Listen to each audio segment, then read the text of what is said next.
Man, we are just what, 2 days into the offseason and already these trades are getting very, very interesting. Jrue Holiday is being sent back to Portland for Anthony Simons to the Celtics, along with two second-round draft picks. Now, the Celtics with $22 million over on that second apron, they are looking to cut their costs. Jrue Holiday is getting older, and he was owed $75 million over the course of the next two seasons. Anthony with that expiring contract, I guess this is a win-win. Drew's already a two-time champion. He can be a mentor there. They can flip that contract with somebody else.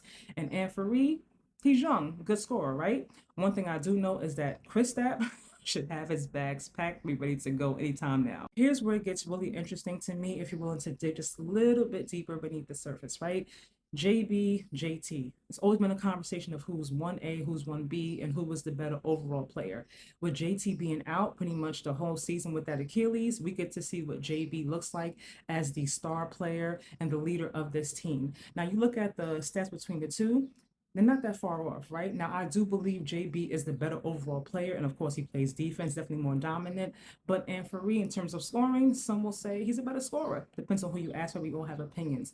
But one thing I know is that owners are looking to cut costs, and they got rid of Luca, so anybody is up for grabs. JT and JB, they both make over $300 million. That is a lot of money. That's pretty much handicapping what you can do in terms of who you can bring in and what kind of trades you can and can't make. This is why I think this is the year that JB, they will decide ownership, new ownership that is, they will decide whether or not they need to keep this duo together to be successful for the foreseeable future. I think it is trending in a direction of we don't necessarily have to have a lot of superstars on our team to still be successful. You look at what OKC has done the past two seasons, being the most dominant team in a stacked Western Conference. The Pacers making their magical runs, especially this past season with Tyrese Halliburton.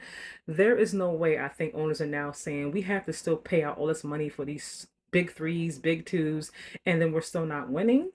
OKC, Pacers have shown us that we can still win with a lot of players who star in their roles. That is going to be what makes for a very, very interesting offseason. That, of course, and then the injuries in the East.